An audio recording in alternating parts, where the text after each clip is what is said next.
पड़ेगा। यही आम आदमी पार्टी केजरीवाल ने कहा था, मैं मोहल्ले में घूमूंगा, सिक्योरिटी नहीं लूंगा, बंगला नहीं लूंगा, लेकिन लालची लोभी इसने काम किया। इसने पानी पिला पिला के शराब पिया, इसने भ्रष्टाचार किया, बेईमानी किया और आज जेल में है। कहता है मैंने नहीं किया। तो चिंगारी निकला, धुआं निकला, तुमने किया, तभी उसको भोग रहे हो और तुम्हारे नेता भोग रहा है, तुम्हें भी उसकी सजा मिल रही है। तो जो हमारे देश का एक गौतम बुद्ध के पद चिन्हों पे चलेगा, जो हमारे अंबेडकर के पद चिन्हों पे चलेगा, चंद्रशेखर और भगत सिंह के पद चिन्हों पे चलेगा, वही हमारा नेता होगा, वही हमारे देश को संभालेगा। और इसके लिए जरूरी है कि आज कमर कसना है। चाहे ईपीएस पेंशन की मांग हो, चाहे महिलाओं के साथ बलात्कार रोकने की बात हो, महिलाओं की सुरक्षा हो और शिक्षा स्वास्थ्य हो, तमाम के लिए एक अच्छा सच्चा हमें लीडर चाहिए। और उसके लिए तमाम लोगों को मिल करके लामबद्ध बन करके हमें काम करना होगा। अलग अलग ग्रुप बना करके मैं सुप्रीम कोर्ट का वकील हूं, मैं इसका ये हूं, मैं उसका वो हूं, और वो सब चोर बाजारी कर रहे हैं, अपने को नेता बनाना चाहते हैं, वो समाज के दुश्मन है। इन तमाम लोगों का विरोध करते हुए हमें दलित और समाज का और पिछड़ों का और अल्पसंख्यक का, जिनको तोड़ रहे हैं, कहीं पासमानदा कर रहे हैं, कभी ये कर रहे हैं, कभी वो पार्टी, कभी वो पार्टी, कभी ये संस्था, 1000 संस्था बना लो, तुम टूटे रहोगे और 5% तुम पर शासन करेगा। जरूरत आन पड़ी है कि 1000 संस्था को विलय कर करके एक संस्था, एक पार्टी, और वो होगा अहरा national party, all India human rights party, जो जात नहीं देखता, पात नहीं देखता, ऊंच नहीं देखता, नीच नहीं देखता, तमाम लोगों को लेकर करके हम सब सुशासन की बात करना चाहते हैं। और वो शपथ पत्र के साथ, एफिडेविट के साथ आना चाहते हैं। बकवास नहीं, बतौलाबाज नहीं, लिखित में होगा और लिखित में काम होगा। और उसके लिए कहा कि हमारे एमपी के अंदर अगर कोई चल अचल संपत्ति ज्यादा रखता है या वो अपने वादा से मुकरता है, तो उसकी अचल चल संपत्ति जब्त होगी, उसकी सदस्यता खत्म होगी, उसकी पार्टी निरस्त होगी। और ये वादा सिर्फ और सिर्फ डॉक्टर दुआ भारत में कर सकता है। इसलिए आज जरूरत है एनपी के साथ आइए और अपना भविष्य बनाइए।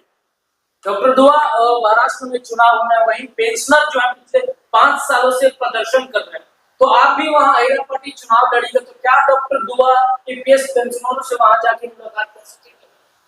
जर्नलिस्ट महोदय, ब्रिगेडियर अशोक राउत महाराष्ट्र के हैं। वो कोशिश कर रहे हैं कि अगर हमारी मांगे पूरी हो तो हम सरकार को साथ दें, लेकिन सरकार जो है लॉलीपॉप दे रही है। वो लॉलीपॉप में कितना मीठा है, कितना शक्कर है, कितना गुड़ है, क्योंकि महाराष्ट्र में जो है शक्कर, गुड़ और वहाँ का जो है ये वहाँ का जो शक्कर गुड़ का जो खेती होती है, वो वहाँ पे ईख बहुत ज्यादा होता है, बहुत सारी फैक्ट्री है। लेकिन ये जो लॉलीपॉप दे रहे हैं इसमें गुड़ ही नहीं, और वो सब किसान नाराज हैं।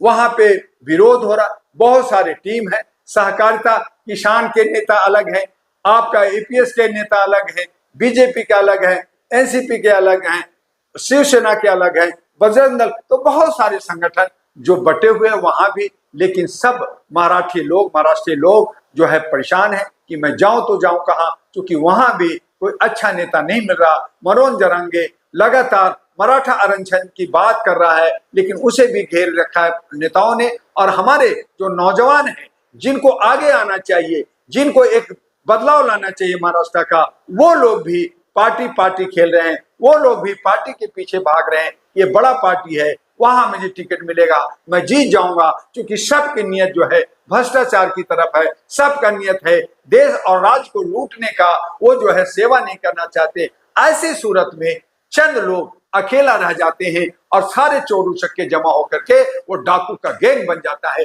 ये कमोबेश सिर्फ महाराष्ट्र में नहीं बल्कि जम्मू कश्मीर में भी हो रहा है, आपका हरियाणा में भी हो रहा है, आपका झारखंड में भी हो रहा है। और इसीलिए महाराष्ट्र और झारखंड का चुनाव 1 महीना लेट कर दिया गया है कि वहां पे गोटी बैठाया जाए, वहां पे तोड़ फोड़ किया जाए, वहां पे खरीद फरोख्त किया जाए। बाकी जगह मिलता है कि नहीं मिलता। और यही हालत हमारे देश की राजधानी दिल्ली में है कि एक का नहीं है, यहाँ 30 से ज्यादा पार्टियां उतरने जा रही है। ये सब क्या करेंगे? वोट का ध्रुवीकरण होगा, वोट बटेगा और ऐसी हालत में एक दो जो चतुर चालाक, जो शेर बने हैं, जो लोमड़ी बने हैं, वो आपका हिस्सा ले जाएगा। आप लड़ते रहोगे, भिड़ते रहोगे, मिलेगा कुछ नहीं, ठेंगा और बाकी ले जाएगा। वो बड़ा सा जो चील होता है, गिद्ध होता है, वो उड़ जाएगा आपको लेकर के और आप देखते रहेंगे, ठगाए रहेंगे और आवाज देते रहेंगे, हाँ ये क्या हुआ। सर पीटो, सीना पीटो, हाथ पीटो, जंतर मंतर पे रहो, रामलीला ग्राउंड में रहो, सड़कों पर रहो। यही नीति है और यही वजह है कि जब तक हमारे जो लोग अच्छे सोच वाले हैं उनमें एका नहीं होगा, लामबत्ता नहीं होगा, तब तक आप हारे के हारे रहेंगे, आपकी जीत निश्चित नहीं। तो सर एक आखिरी सवाल है, आपको लाखों लोग, करोड़ों लोग सुनते हैं, एक आखिरी मैसेज क्या देना चाहिए बीपीएस पेंशनरों को? मैं आपके चैनल से यह संदेश देना चाहूंगा कि हमारे देश के प्रधानमंत्री, गृह मंत्री और बहुत सारे कैबिनेट मंत्री बुजुर्ग हो गए हैं, रिटायरमेंट के स्टेज पे हैं, उन्हें भी पेंशन की जरूरत है। जब वो रिटायर करेंगे उनको जीवन भर पेंशन लेना है।